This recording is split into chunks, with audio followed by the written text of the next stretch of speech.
c'est pas dévoiler quoi que ce soit que de dire que il met en scène un personnage qui existe un jour sur deux. Et je me suis dit que déjà, cet aspect fantastique intermittent était très très lié au cinéma. Parce que dans un film, ça paraît pas comme ça, mais il y a beaucoup de trous.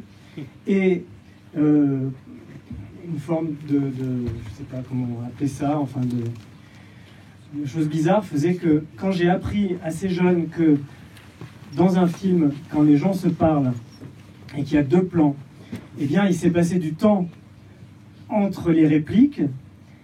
Enfant, ça m'a obsédé. Et je me demandais où passait le temps qu'on ne voyait pas. En tout cas, indépendamment de ça, il y avait cette idée que ce personnage qui existait à moitié était un peu à l'image d'un film. Et puis,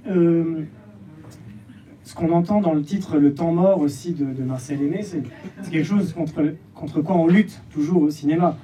Le monteur ou la monteuse lutte contre les temps morts, et à part dans le cinéma moderne, ultra-moderne et tout, où il faut que du temps mort, eh bien, en général, c'est pas trop ce qu'on recherche. Mais dans cette idée du temps mort, il y avait pour moi l'envie de jouer avec ce personnage, avec les plans, pour donner au spectateur le temps que manquait un peu au personnage. Et cette idée que, au fond, et je vais m'arrêter juste après, que la plus grande joie, c'est simplement que les choses existent et que c'est très difficile de montrer ça au cinéma, parce que le cinéma, ça passe assez vite. Donc mon idée, c'était d'essayer de rendre le plaisir que les choses existent. Par l'origine, même si tu dis que c'était pas tout à fait l'origine, la nouvelle de Marcel Aimé, donc que j'ai lu pour l'occasion, c'est à la fois, je trouve le film à la fois très fidèle et très différent. Presque tout ce qui est dans la nouvelle et dans le film, y compris les dialogues sont quasiment identiques. Et même en fait, la narration du personnage de Luis Miguel Sintra qui raconte et qui est du coup souvent en voix off, c'est quasiment le texte en fait de Marcel Aimé. Mais tu rajoutes beaucoup de choses, et tu rajoutes notamment le fait que ce narrateur soit un personnage à l'intérieur du film et raconte cette histoire à un enfant. Et tu rajoutes aussi toute la fin, une fois que Clémentine en a marre en fait. Et l'histoire des journaux et du plâtre et tout, ça c'est toi, donc pourquoi, comment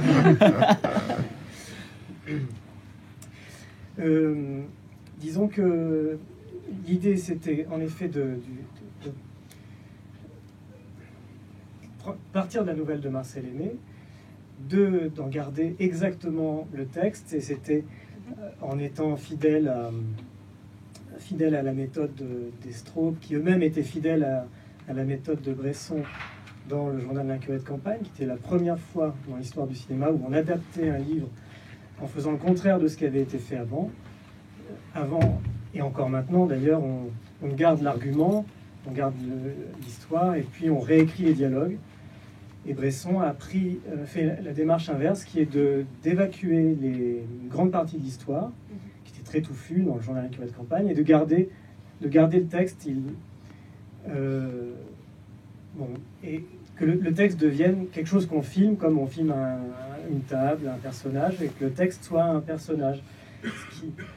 Et j'avais envie de faire un peu pareil, c'est-à-dire de garder une grande partie du texte, mais d'être peut-être un peu plus dissipé, en ne privant pas d'aller un peu ailleurs aussi. En tout cas, ça part comme ça, et puis en effet, je donne une existence au narrateur. Et ce qui m'intéressait, c'était quelque chose aussi en rapport avec le fait de raconter à cet enfant que quelque chose d'impossible finisse par exister. Sur des questions de jeunesse aussi, j'ai lu qu'il y avait 2 films en fait qui portaient le même titre. Bon, alors, oui, et puis il y a les journaux. Alors, il y a 2 films, mais il y en a un qui n'existe plus. C'est-à-dire que au départ, ça devait être un film qui devait faire la moitié du temps. Ça devait être un moyen métrage. Et je devais faire qu'un seul, deux tournages. Mais il se trouve que j'avais rencontré, d'ailleurs je dois le dire, un des acteurs de complément que j'aime beaucoup, qui est Jean-Paul Bonner, que peut-être ceux qui ont vu les choristes ont reconnu à sa voix, qui est celui qui fait les courses dans le bar à la fin. Eh bien, c'est un acteur qui dès qu'il voyait quelqu'un, devinait exactement tout de son signe astrologique, savait exactement quelle planète était au-dessus de lui au moment où il parlait, et quel était le mouvement de ces planètes, les rapides, les lentes, etc. Donc il devinait absolument tout ce qui allait se passer. Et il m'a dit, quand on s'est rencontrés avant le tournage, que que j'avais en ce moment une chance extraordinaire, que la vie réserve peu de fois, et que tout allait très très bien se passer, que je devais être très confiant pour le tournage. Or, on avait 3 semaines de tournage, et la première semaine, la caméra a rayé tous les rushs. Donc, c'était la moitié partie à la poubelle. On a changé de caméra, et la deuxième semaine, cette fois, c'est le laboratoire qui a rayé la pellicule. Donc, le laboratoire s'est excusé, il nous a donné de la pellicule, et Jean-Paul Bonner me disait « Mais t'inquiète pas, tout va très bien, tu as une chance inouïe, c'est parfait pour toi. » Bon, et la 3e semaine, a priori tout allait bien, la caméra et tout, et quand on a regardé les rushs, on a vu qu'une grande partie de la pellicule était entièrement tachée, mouchetée, et que c'était un cas très rare de Kodak qui avait fait une malfaçon. Il y avait de la poussière partout. Donc c'était aussi la moitié partie à la poubelle. Ce qui fait que je me suis retrouvé avec un non-film, avec un manque très grand, et je ne pouvais pas le terminer. Et j'ai quand même monté ce qui était tourné. À cette époque, je n'avais pas du tout l'idée de la fin du film, ni de l'histoire des journaux. Et le fait d'avoir dû attendre 1 an, de trouver une autre production, après que la première ait été ruinée, la première c'était moi, le film a continué de faire son chemin. Et c'est là que j'ai eu cette idée notamment de... J'avais filmé les journaux, parce que les journaux étaient dans la nouvelle, enfin, je lisais les journaux et il fallait bien les mettre quelque part. Et simplement, en regardant les rushs, je me suis dit qu'il fallait faire quelque chose de ces journaux. Et donc, on a eu 2 autres tournages. Le film est devenu un long métrage. Et ça a vérifié donc que Jean-Paul Bonner était absolument infaillible, puisque sinon ce film n'aurait pas été ce qu'il est. Jean-Charles m'avait vu dans un film d'Emmanuel Mouret. Et effectivement, moi je sortais du lycée, enfin je faisais mes études de théâtre dans une école. Et en fait, on a tourné pendant mes vacances de l'école de théâtre de Cannes. Et puis après, au fur et à mesure, donc j'avais oublié moi l'histoire des pellicules. J'avais complètement oublié. Mais donc au fur et à mesure, en fait, le film est devenu un long métrage. Et dès qu'il avait du temps, dès qu'il y avait du temps ou de l'argent, il nous rappelait. Puis on continuait à tourner sans vraiment avoir conscience de ce qu'on était en train de tourner. Et ça, c'est assez troublant. C'est-à-dire que je ne pourrais pas vous dire ce que j'ai lu comme premier scénario, et je ne sais même pas s'il y en avait vraiment un, ou si c'était plus de l'ordre du synopsis, et tout ce qu'il vient de raconter sur l'idée du récit au cinéma et tout ça est très troublant. Voilà. Et juste une autre chose importante, là où je suis assez impressionnée par rapport au film, c'est qu'il y avait quand même une sorte de mise en abîme, t'as dit, par rapport au son direct et tout ça du cinéma ou du plan séquence, qui crée un espace au niveau de l'imaginaire et qui nous permet et d'imaginer, mais en même temps ça nous fait croire au réel. Là c'est assez troublant parce qu'en fait dans le film il y avait tout ce rapport je vais y arriver, tout ce rapport un peu à ce que tu as dit sur le conte ou le fantastique, créé avec plus que tous les moyens les plus basiques des effets spéciaux au monde. Et en même temps, moi, j'ai découvert un peu le personnage et l'histoire de ce film plus ce soir. Enfin, je redécouvre ce film complètement, je suis assez troublée. Voilà, donc sur la présentation. Et après, par contre, je me souviens très très bien des scènes qu'on a tournées. Et surtout sur les directions d'acteurs, parce que c'est quand même ultra musical et précis. Et en fait, c'est très troublant parce qu'en même temps, on rentre dans un univers qui est absolument pas du tout réel et en même temps qui est d'une réalité très troublante. Mais déjà sur le jeu, je sais que c'était... Là aussi, c'est la question du naturel. Et c'est ce que dit Antoine à un moment sur le fait qu'on trouve très naturel que ce soit lundi, mardi, mercredi, jeudi, vendredi. Le pari, c'était qu'avec un jeu très, très récité, et encore une fois, que finalement, si on entre dedans, c'est comme ça dans plein de films, on finit par accepter de nouvelles règles. Et c'est un petit peu à l'image du fait d'accepter qu'on existe un jour sur deux ou pas, enfin, en tout cas, de laisser entrevoir qu'il puisse y avoir un autre naturel, une autre nature, quelque chose d'autre. Quant à la suite, elle est prévue dans le film, puisque donc en 10 ans après, normalement, Antoine a dû déjà déterrer Antoine, mais on ne sait pas si ça n'a peut-être pas été filmé. Et 20 ans après, c'est 2021. Donc peut-être que moi j'aimerais bien le faire en tout cas. Elle est prévue, elle est complètement prévue. C'est une série. Jusqu'à ce qu'il ait 83 ans. J'adore les effets spéciaux, tu fais du cinéma hollywoodien. Oui, mais en plus, ce qui me frappe, c'est que vous avez, à part toi, Antoine, mais sinon les autres, vraiment pas beaucoup. Enfin, vous êtes vraiment raccord. Ce qui est marrant, c'est que c'est cette idée du temps quand même très bizarre. Qu'Antoine dit à un moment dans son lit, avant qu'il se rende compte que Clémentine n'y est pas à côté, que 5 ans ont compté pour rien. C'est vrai que c'est quand même quelque chose de bizarre dans la vie. C'est comme si on venait présenter le film qui vient d'être fait, quoi. Je sens pas trop les presque 20 ans qui sont passés. Et moi, je veux juste te dire que je me rappelle quand Jean-Charles m'en a parlé la première fois, j'ai vu arriver, je trouvais ça très mystérieux. Je le trouvais lui mystérieux. Ce dont il me parlait me paraissait pas très, très clair. Il m'a fait lire des choses qui me parlent vraiment bien écrites, mais toujours un peu bizarres. Et là, je dis encore, je suis content d'avoir vu le film, mais il me paraît toujours un peu étrange. Donc, je suis prêt à revenir dans quelques années.